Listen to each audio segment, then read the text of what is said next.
नमस्कार।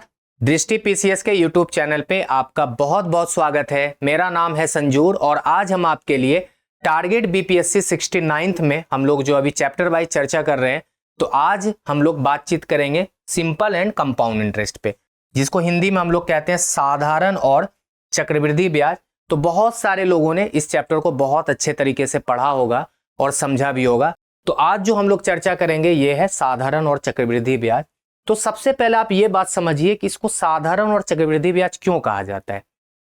आप जब किसी से पैसा लेते हैं या किसी को देते हैं तो आप कहीं ना कहीं कुछ अमाउंट एक्स्ट्रा पे करते हैं, तो उसी को कहा जाता है ब्याज। तो फिर ब्याज में साधारण और चक्रवृद्धि क्या होता है? सबसे बड़ा क्वेश्चन ये है कि साधारण और चक्रवृद्धि ब्याज क्या होता है। तो साधारण ब्याज का मतलब होता है कि जब आप किसी व्यक्ति को पैसा दे रहे होते हैं तो उस केस में हमेशा मूलधन समान रहता है हर वर्ष।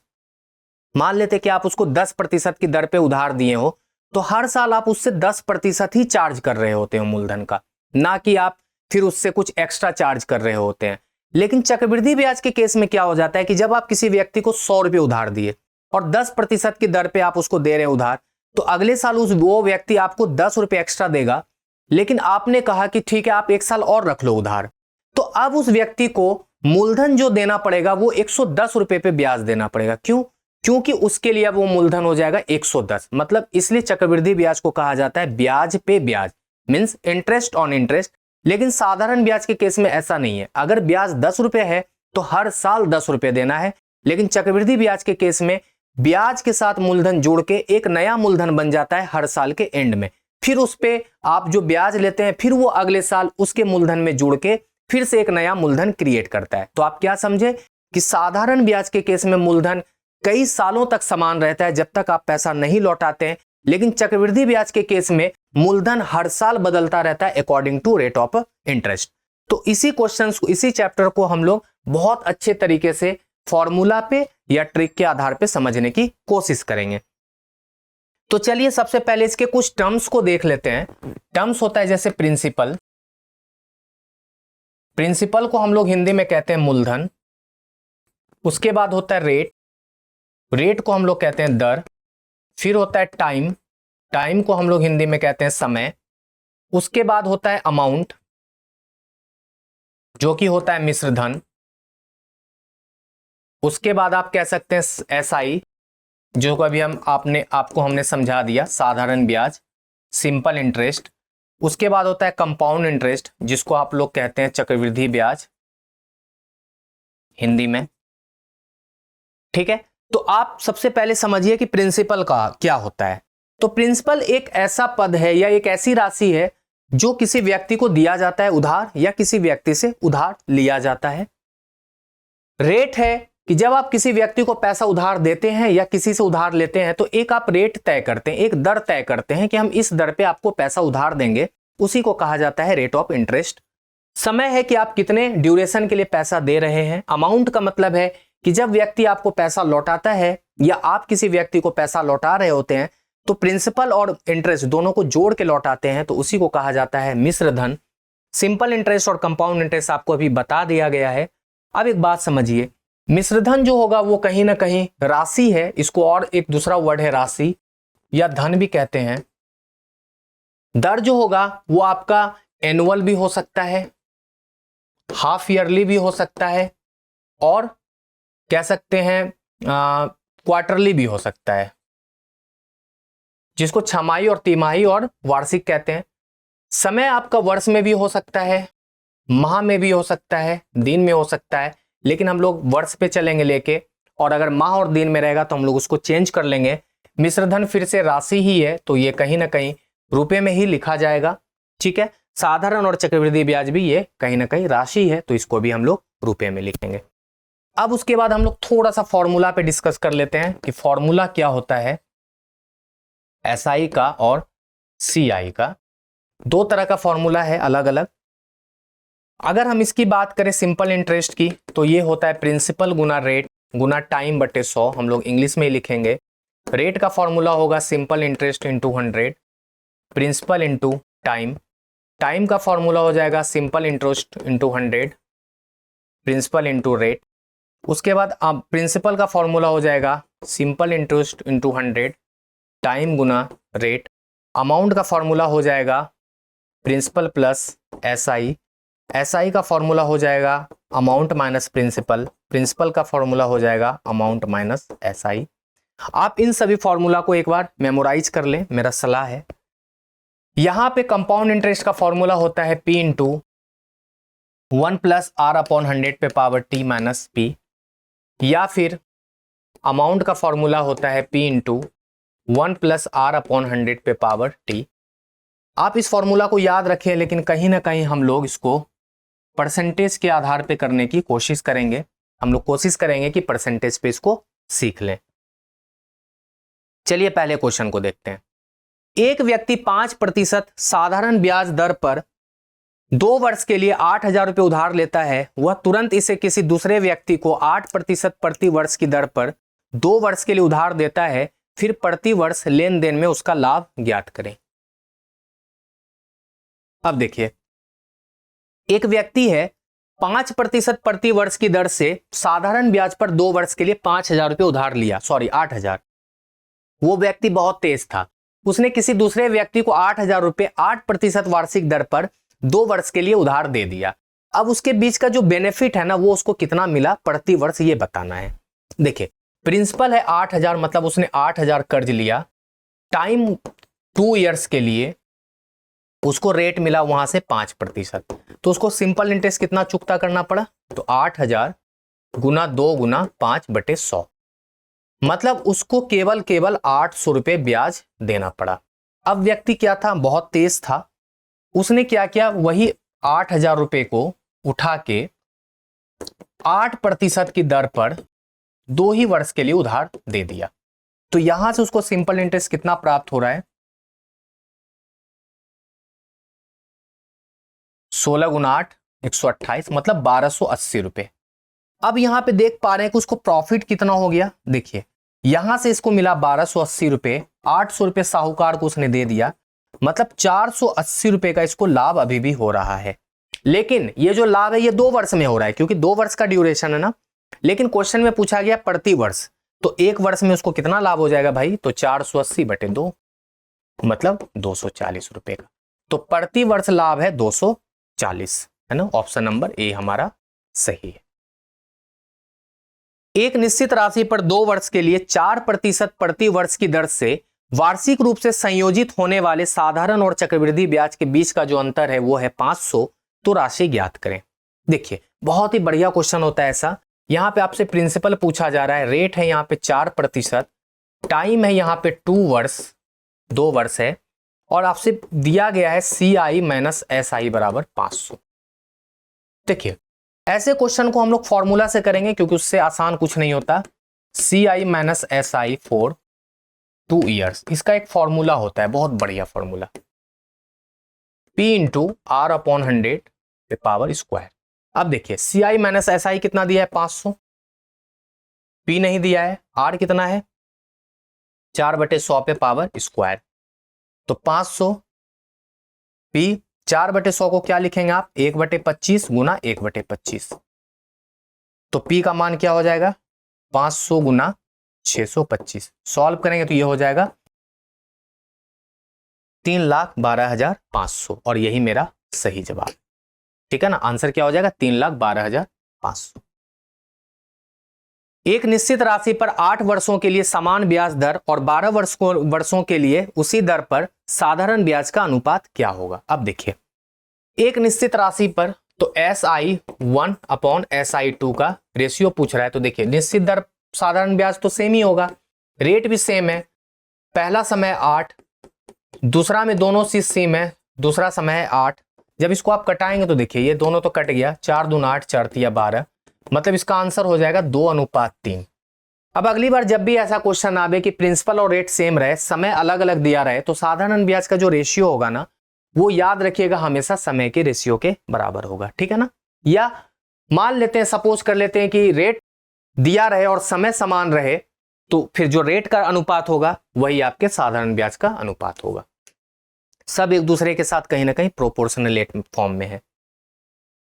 16,000 की राशि पर 3 वर्ष के बाद 25% की दर से चक्रवृद्धि ब्याज क्या होगा। देखिए, थोड़ा सा आसान क्वेश्चन है, लेकिन कहीं ना कहीं आपको इसमें कुछ सिखाना था मुझे, इसलिए क्वेश्चन लेके आना पड़ा। रेट है 25%, समय है 3 वर्ष। अब एक बात बताइए, यहां पे आपसे पूछा गया है कंपाउंड इंटरेस्ट, तो आपको पता है कि कंपाउंड इंटरेस्ट का फॉर्मूला क्या होता है, P into 1 plus R upon 100 पे पावर T माइनस P। जब हम इस पे सॉल्व करेंगे तो देखिए क्या हो जाएगा, प्रिंसिपल कितना है 16,000 इंटू 1 प्लस 25 है ना, 25/100 पे पावर 3 और माइनस 16,000। सॉल्व करेंगे तो देखिए 16,000 गुना ये तो 4 हो जाएगा, तो कितना हो जाएगा 5/4 गुना 5/4 गुना 5/4 और माइनस 16,000। देखिए 4 चौके 16, मतलब 1,000 बार में ये कट गया, ये यहाँ पे 250 बार में कट गया। ये 250 गुना 125 करना पड़ेगा हमको, 250 गुना 125, तो 125 गुना 250 कर लीजिए। 5 दूना 10, 2 12, 5 625, 10 2 दूना 5, 250, 5 2 6 5, मतलब यहाँ पे हो जाएगा कितना 31,250 में 16,000 यहाँ पे घटा दीजिए, तो कितना हो जाएगा 15,250, यही हो जाएगा ना। तो मेरा जो आंसर हो जाएगा 15,250। ये क्या आ गया मेरा, कहीं ना कहीं कंपाउंड इंटरेस्ट। लेकिन हम कह रहे हैं कि हम इसको अगर परसेंटेज से कर लें तो कितना आसान हो जाएगा, तो देखिए आपको हम परसेंटेज से करना सिखाते हैं। यहां पे आपको 25% का मतलब 1/4 होता है, सबको पता है ना। यहां पे लिखेंगे P, ठीक है ना, यहां पे हम लोग लिखेंगे P और यहां पे लिखेंगे अमाउंट। मतलब अगर 4 रुपए आप उधार ले रहे तो अगले वर्ष आपको 5 देना पड़ेगा, अगर फिर 4 ले रहे तो 5 देना पड़ेगा, फिर 4 ले रहे तो 5 देना पड़ेगा। 3 साल है, 3 बार लिखे, 4 चौके 16, चौके 64, 5 बचे 25 गुना 125। तो दोनों के बीच कंपाउंड इंटरेस्ट डिफरेंस है, तो 125 में 64 घटा दें तो कितना हो जाएगा 61 है ना। 61 रुपए यहाँ पे क्या है, कंपाउंड इंटरेस्ट। अब एक बात समझिए, 64 यूनिट ही कहीं ना कहीं 16,000 को डिनोट करता है ना, क्योंकि 64 ही 16,000 है, ये प्रिंसिपल है, ये भी प्रिंसिपल है। तो एक यूनिट किसको करेगा 16,000/64, 61 यूनिट किसको करेगा तो 16,000/64 गुना 61। सॉल्व करेंगे तो आपका उत्तर यही आ जाएगा 15,250, कर लीजिएगा, ठीक है, ये आपका काम है। तो मेरा सही जवाब है 15,250। तो देखिए ये आपके लिए क्या हो गया ट्रिक, और ये क्या हो गया फॉर्मूला बेस्ड। देखिए जो आपको ठीक लगे आप वो करें, चॉइस आपका है, बट रिकमेंड आपको ये वाला करेंगे। सुमित ने अनिल को 2 वर्ष के लिए 5,000 और संकेत को 4 वर्ष के लिए 3,000 साधारण ब्याज दर पर समान ब्याज दर पर उधार दिए, साधारण ब्याज दर पर समान ब्याज दर पर उधार दिए, और दोनों से उसको ब्याज के रूप में 4400 प्राप्त हुए। तो पूछा जा रहा है कि ब्याज की दर ज्ञात कीजिए। देखिए सुमित अनिल को देता है 2 वर्ष के लिए 5,000, तो 2 वर्ष के लिए दिया 5,000, रेट ऑफ इंटरेस्ट नहीं पता, बटे 100, ये हो जाएगा आपका SI1, प्लस 3,000 रुपए दिया 4 वर्ष के लिए, रेट ऑफ इंटरेस्ट सेम है, बटे 100, SI2, दोनों से मिला उसको 4400 रुपए।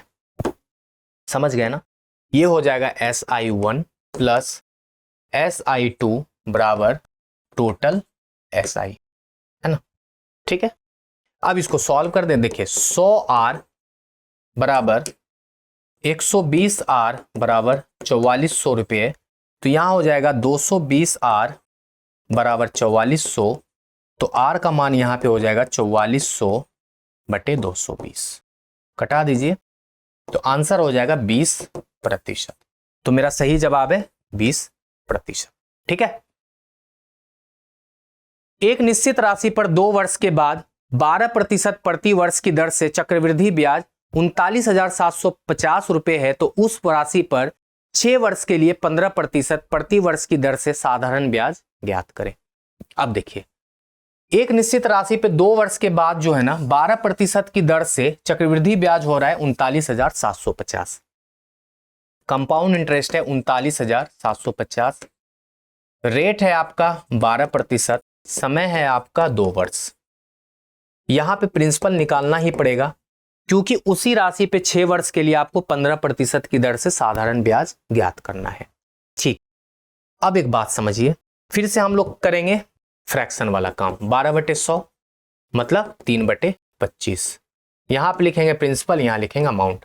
25 रुपए की राशि को 2 वर्ष बाद 28 रुपए देना पड़ेगा, फिर 25 रुपए की राशि को 2 वर्ष बाद 28 देना पड़ेगा।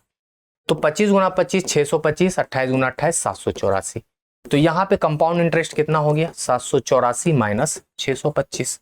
तो 14 में 5 गया 9, यहाँ पे 7 में 2 गया 5, 159। मतलब 159 रुपए क्या है CI, लेकिन CI दिया है 39,750। मतलब कहेंगे कि 159 जो यूनिट है ना वो कहीं ना कहीं 39,750 है। तो एक यूनिट का मान यहाँ पे 250 आएगा, इसको डिवाइड करेंगे तो 250 आएगा। हमको क्या निकालना है 625 यूनिट का मान, क्योंकि मूलधन लाना है। तो 625 जब इसको सॉल्व करेंगे 625 गुना 25 कर लीजिए, 5 दूना 10, 2 दूना 4 5, 6 दूना 12, 5 2 6 5 1, मतलब 15,650। कितना आ जाएगा 15,650। ये क्या आ गया आपका मूलधन। 15,650 क्या है मूलधन है। अब हमको निकालना है क्या सिंपल इंटरेस्ट। सिंपल इंटरेस्ट का फॉर्मूला 15,650 गुना 15% की दर से 6 वर्ष के लिए, 15 गुना 6 बटे 100। 0 0 5 3 15, 5 दूना 10 3 9।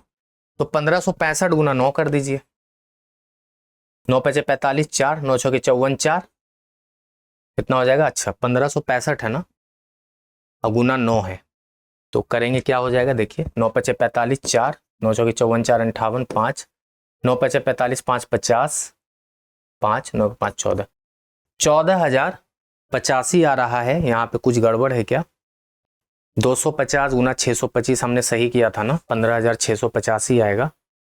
625 को एक बार 25 से दोबारा गुना करिए, कुछ डाउट लग रहा है। 30 31, 5 दूना 10, 2 दूना 4 5, 6 दूना 12, 5 2 6 5 1, 156 25 आएगा यहाँ पे, ठीक है ना। थोड़ा सा गड़बड़ हो गया तो यहाँ पे एक जीरो और हो जाएगा ना, 15,000 1,56,250 आएगा है ना, तभी तो 39,750। ये थोड़ा सा गड़बड़ था, करेक्ट कर लीजिएगा। 1,56,250 आएगा। तो यहाँ पे क्या हो जाएगा 156 25 गुना 9, 156 25 गुना 9। तो 9 5 45 4, 9 दूना 18 4 22 2, 9 6 54 2, 56 5, 9 5 45 5 50, 9 को 9 5 14, 14,625 है ना, ये हमारा आंसर हो जाएगा। ठीक है, तो ऑप्शन नंबर ए हमारा यहाँ पे करेक्ट है, आप इसको सही कर लीजिए। 2400 की राशि पर 3 वर्ष के लिए 15% प्रति वर्ष की दर से चक्रवृद्धि ब्याज और साधारण ब्याज के बीच का अंतर निकालना है। बहुत अच्छा क्वेश्चन है। प्रिंसिपल है 24,000, रेट है 15, टाइम है 3 वर्ष। आपसे पूछा जा रहा है CI माइनस SI, तो जाहिर सी बात है सबसे पहले CI निकालते हैं। इसको लिख दें 3/20, यहां से CI निकल जाएगा बहुत आराम से। देखिए अमाउंट, प्रिंसिपल अमाउंट 20 रुपए, तो 23 देना पड़ा एक साल में, तो 20 यहाँ 23, यहाँ 20 तो यहाँ 23। देखिए ये तो हो जाएगा 8,000। 23 गुना 23 529 होता है, फिर 23 से गुना करेंगे, 9 तिया 27 2, 2 तिया 6 2 8, 5 तिया 15, 9 दूना 18, 2 दूना 4 5 10, 7 8 8 16, 5 5 10 1 11, और यहाँ 2, मतलब 12,167। तो CI कितना हो जाएगा, इसमें 8,000 घटा दीजिए, तो 7 6 1 4167। लेकिन एक बात समझिए कि यहाँ पे मेरा मूलधन है 8,000, यहाँ है 24,000, तो 3 गुना है ना, तो कंपाउंड इंटरेस्ट भी 3 गुना 7 7 कर लीजिए। 7 तिया क्या 2, 6 तिया 18, 2 20, 2 4 तिया 12, मतलब 12,501 क्या आ गया CI। SI निकाल लीजिए फटाफट। तो SI निकालेंगे तो क्या आ जाएगा, देखिए 24,000 गुना 15 गुना 3/100 है ना, फॉर्मूला तो पता ही होगा। 15 तिया 45, 24 गुना 45 कर लीजिए, 24 पंच 120, 24 गुना 4 96, 0 8 10, मतलब कितना हो जाएगा 10,800। अब मजे मजे में CI माइनस SI नहीं निकाल लेंगे आप। 12,501 माइनस 10,800, सॉल्व कीजिए। 1 0, 15 में 8 गया 7, 1,701 रुपया आएगा। ऑप्शन में है 1,701, नहीं है तो ऑप्शन नंबर ई सही जवाब हो जाएगा। तो बहुत बढ़िया क्वेश्चन था। पहले हमने CI निकाला, फिर हमने SI निकाला।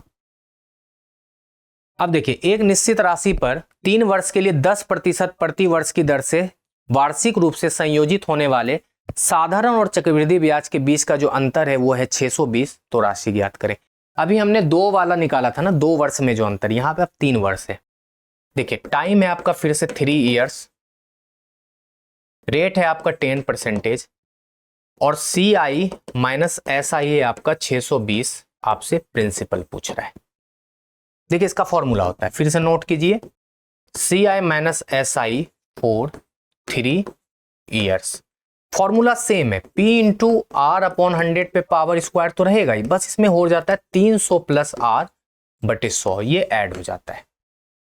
बस इस पे हम सॉल्व कर लेंगे तो क्या हो जाएगा। देखिए, यहां पे 620 लिखेंगे, प्रिंसिपल 10 बटे 100 पे पावर स्क्वायर और 300 प्लस 10 बटे, यही होगा ना। जब इसको सॉल्व करेंगे, देखिए 620 P इंटू 1 अपॉन 100 इंटू 310 बटे 100, तो P बराबर क्या हो जाएगा, 620 गुना 100 गुना 100 अब बटे 310। सॉल्व कीजिए तो इसका आंसर हो जाएगा 20,000। मतलब 20,000 ही प्रिंसिपल है, तभी ये सब करने के बाद मेरा उत्तर 620 आता है। ठीक है ना। तो बहुत अच्छा क्वेश्चन था ये, आप इस फॉर्मूला को याद रख लें। ठीक है ना, ये बहुत इंपॉर्टेंट फॉर्मूला है, नहीं तो बहुत लंबा बनाने में समय लग जाएगा।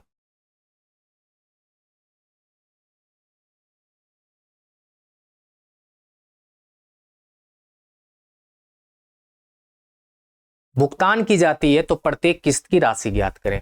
जाहिर सी बात है, आप लोग भी बहुत बार इंस्टॉलमेंट पे सामान खरीदते होंगे। सपोज कर लेते हैं कि मोबाइल ही खरीदा गया है 6500 रुपए का, प्रिंसिपल हो गया ये।